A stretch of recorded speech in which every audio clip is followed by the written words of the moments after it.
Second. Okay, I can just see, started. yes. Okay, good. Hello, everyone, and welcome to today's webinar on assessment in English medium instruction. My name is Yulia Karchenko. I'm a lecturer at the School of Modern Languages, Literatures and Cultures at Maynooth University. Our speakers today are Katherine Ackerley and Fiona Dalziel from University of Padua. Today, they'll talk to us about different perceptions of assessment in English medium instruction.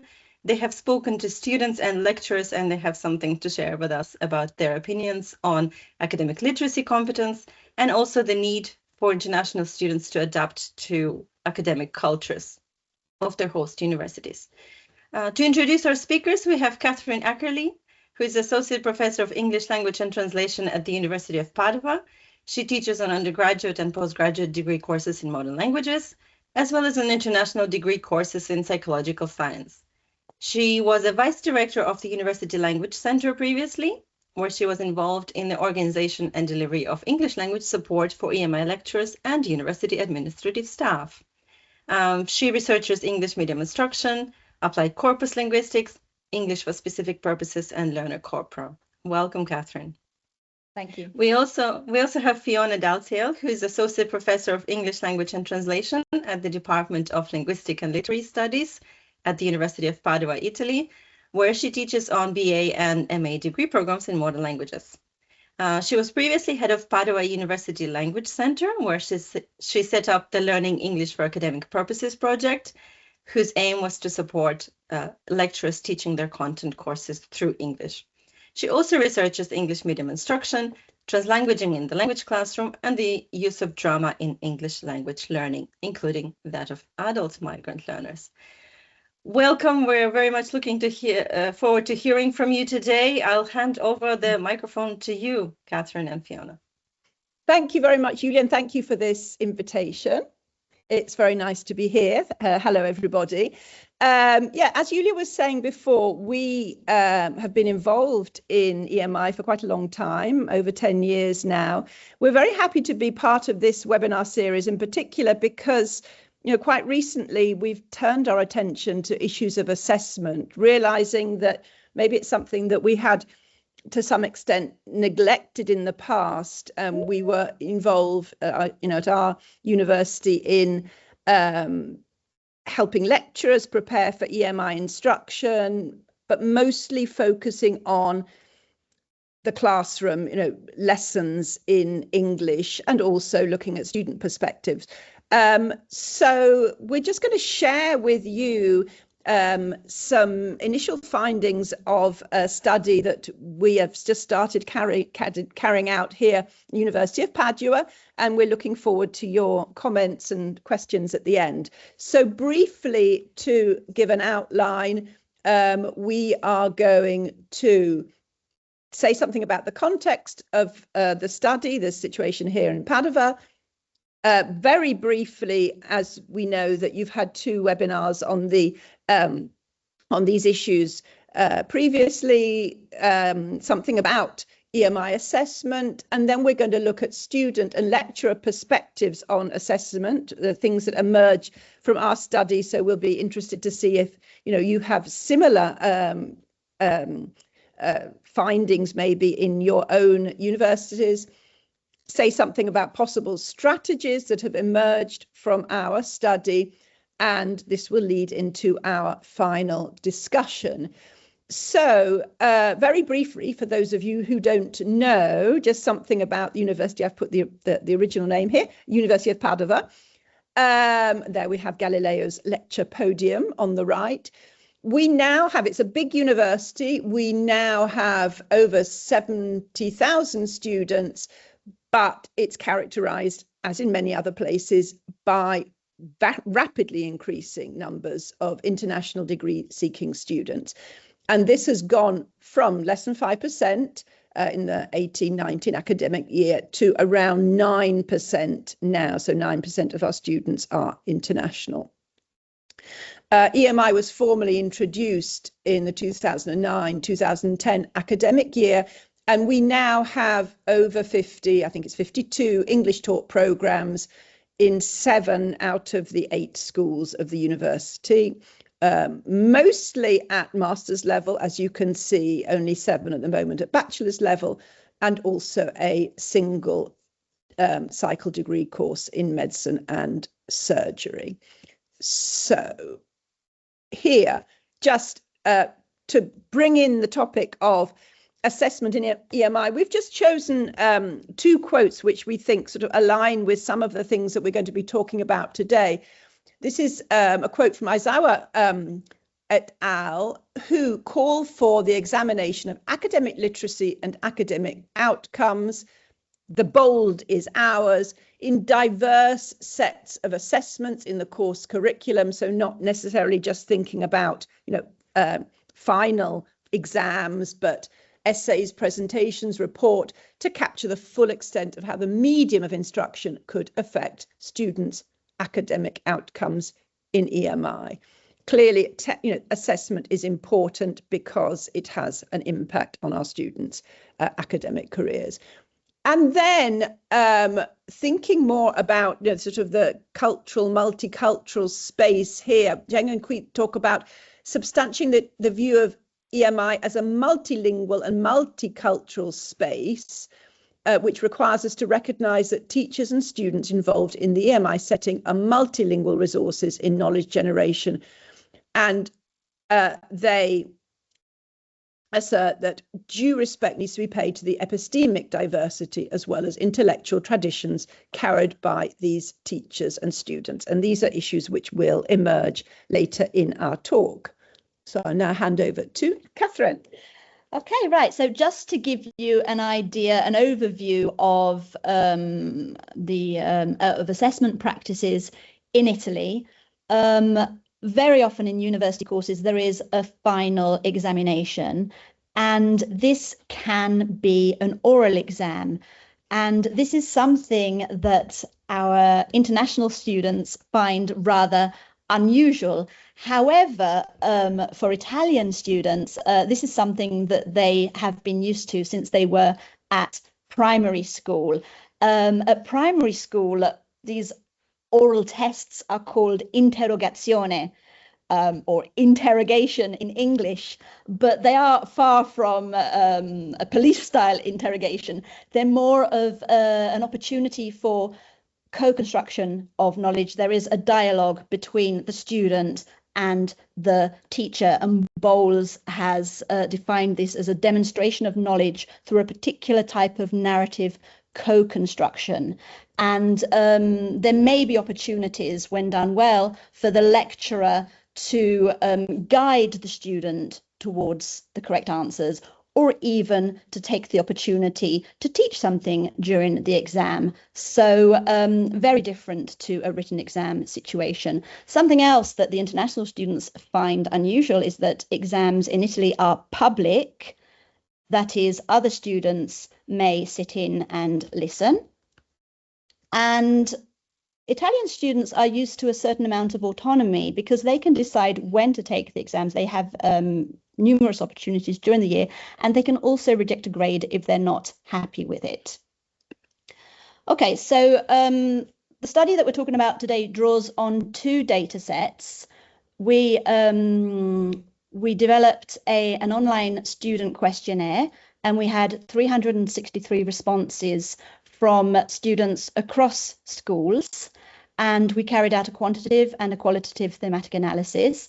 And then we also held focus groups, and we had 13 lecturers participating in these lecturer focus groups, 4 of whom were directors of international master's degree programs. We also held focus groups with students, but we're not referring to those today.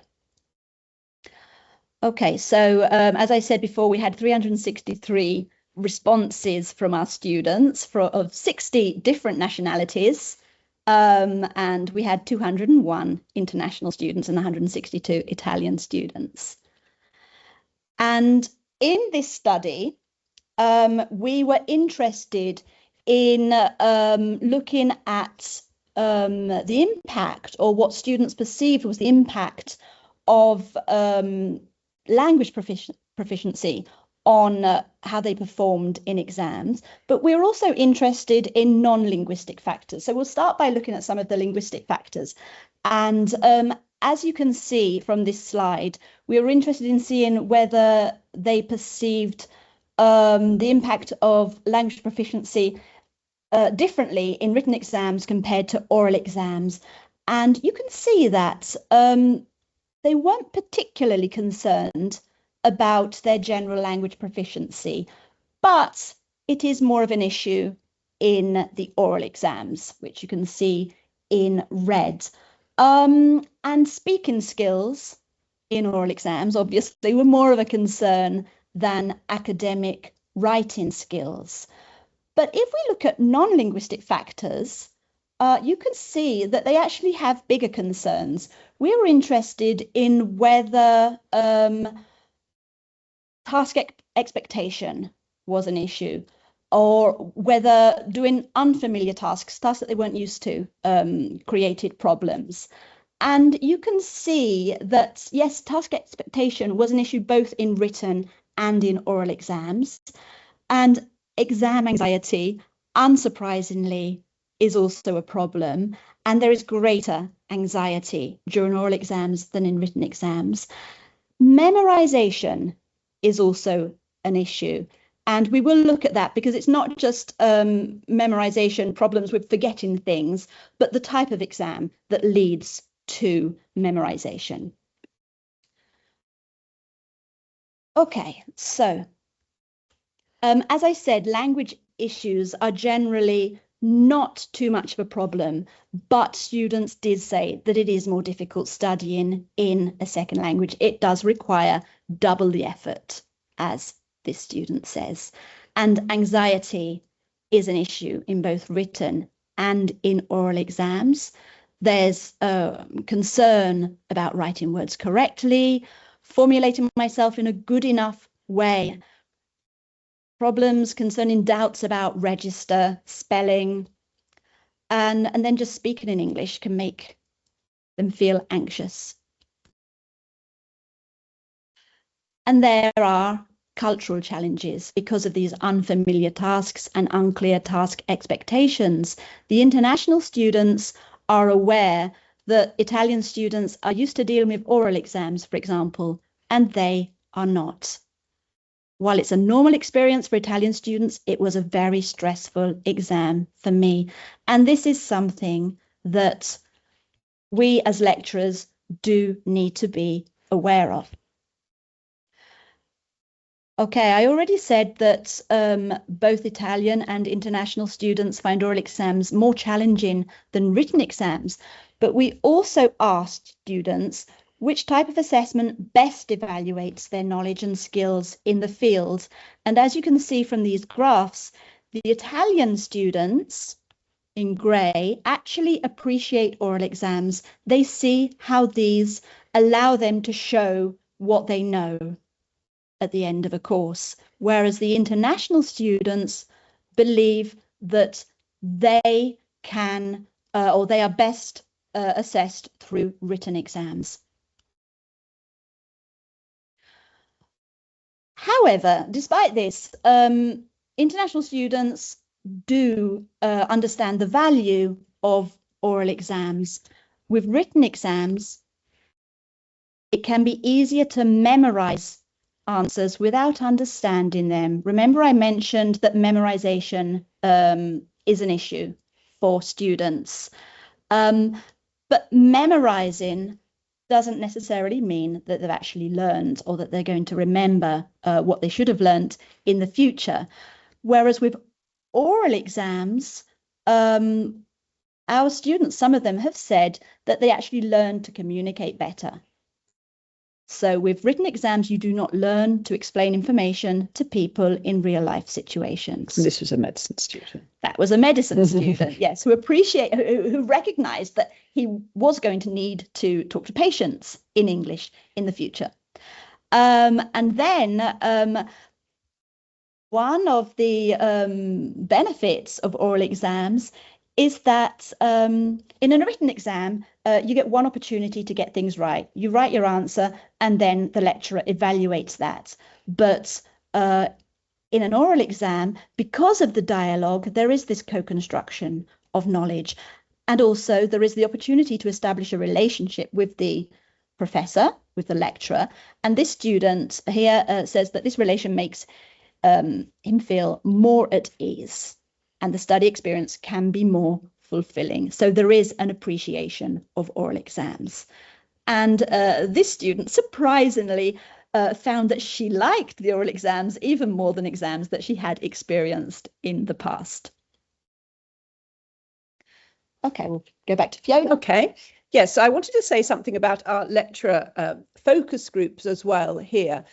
Now, the first thing that emerged, and it'd be interesting to sort of compare this with your experiences as well, thinking about assessment very broadly, we discovered, even within this small group, a variety of modes of assessment. So, as mentioned before, we have this typical Italian interactive one-to-one interview discussion, and 7 out of our 13 participants use this form of assessment.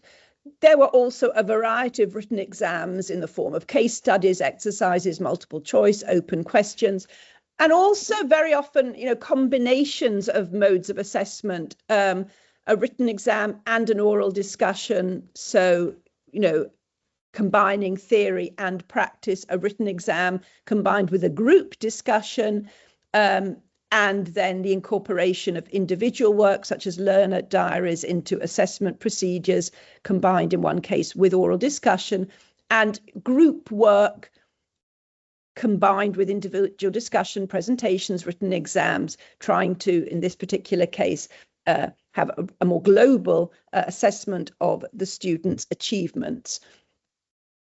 And some of the examples, the group work came from a variety of disciplines. We had a story map. I think this was for anthropology, designing a waste system in engineering, producing a report on lab activities, discussion of critical literature, participation in a class debate, production of a short film, interviewing experts in the field. So you can see emerging from these assessment modes the stress on disciplinary literacies, different kinds of disciplinary literacies which come into EMI assessment in our context.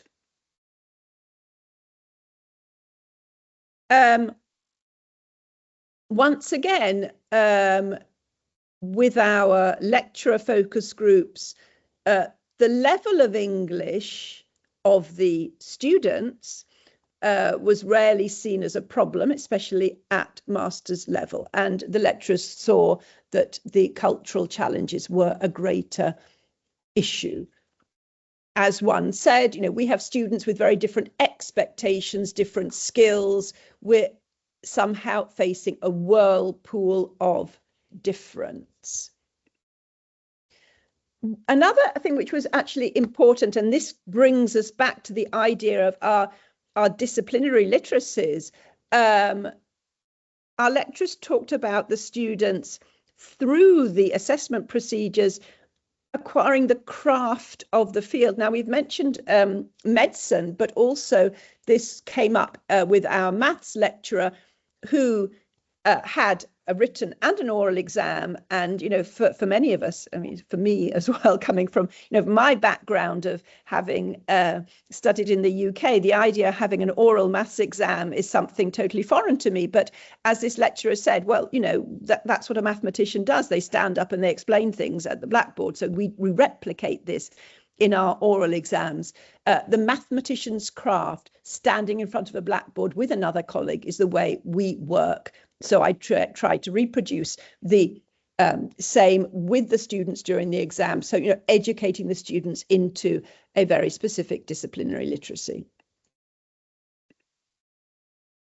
The lecturers saw advantages of oral assessment, some of the things we've mentioned before, gaining deeper understandings of concepts through discussion, this negotiating of meaning, entering more deeply into the topic. This, immediacy, analysing data on the spot, and also because, there is interaction, having a second shot, as Katherine mentioned before. Disadvantages, once again, this unfamiliarity of the unwritten rules, and we'll come to that in a moment. Students, I think, and this is, I think, maybe one of our rooms for development, need to know how they're being assessed and what is expected of them. The risk of favouring home students, or even just being perceived to favour home students, the issue of memorisation, and also if in talking about oral assessment, some of the lecturers were worried that they wouldn't understand the students, so they were thinking of their language competence being an issue rather than that of the students. I think that this we found quite amusing. I saw they didn't know the rules for instance short answers. So there would be an oral exam and the international student would give the answer and think, OK, I've done the right thing. They didn't know you have to talk and talk and talk. So the Italians expect people to not only just to give a precise answer, but to elaborate on it quite extensively. So emerging findings from our lecturer focus group. Overall, I think this has come into other studies on EMI in general, is that the fact of switching from your first language to English in very many cases leads to lecturers reflecting on their practices, thinking about their beliefs. It's this shift which can bring about thinking about what they're doing and why. What we thought was interesting from our lecturers' focus groups was this idea of seeing assessment as a process and trying to, even in an assessment situation, promote creativity, interaction and interest. And as one of the lecturers said, what we really need to stop and think about is that we want to find out what students know rather than what they don't know. But there does need to be trust. I mean, I think in assessment of all kinds, there needs to be trust and students need to perceive assessment in EMI as being fair. And also, you can introduce group work collaboration into assessment procedures. As this quote is, I do believe that collaboration, working together and working in groups helps a lot, because exams are not a performance. They should not prove something, but they should allow you to share expertise, interest, curiosity, engagement. Okay, we asked our lecturers whether they had changed anything in their assessment practices because of this shift to teaching in English and because of the high number of international students in their courses. And as Fiona's already said, it has actually led to greater reflection on their assessment practices. This economics lecturer says, I wondered many times whether I was in a good way, on a good path, or if there are other possibilities to explore for evaluation. And as a result of this reflection, some say that, yes, they have adapted their assessment in view of both the students and their own needs. Some have found ways to avoid possible misunderstandings, which could be a matter of switching from an oral exam to a written exam. It could be paying greater attention to clarity of language in instructions and in the questions. Some said that they've adopted more flexible approaches to language use. So this may be allowing students to speak in their first language if they have problems speaking in English. One lecturer said that because he'd noticed that his students were having problems passing the exam, he was able to introduce a tutor to the course who then did extra exercises with the students. And more than one lecturer said that they encouraged the students to work in mixed groups for assessed assignments. Fiona already mentioned the importance of group work. this lecturer says that the students manage to learn from one another, so it's very good for them to work in international groups, and they eventually produce a good job and they're able to defend what they've done. Now, this defending what they've done, Fiona mentioned before, this design of a waste system, and it was a group project and they had to design the waste system and then present it. And this is something that realistically engineers need to be able to do in their working lives. Okay, so there appears to be the need for support mechanisms for students, and this isn't just a case of language courses, but also help with getting used to the local academic culture and to local expectations.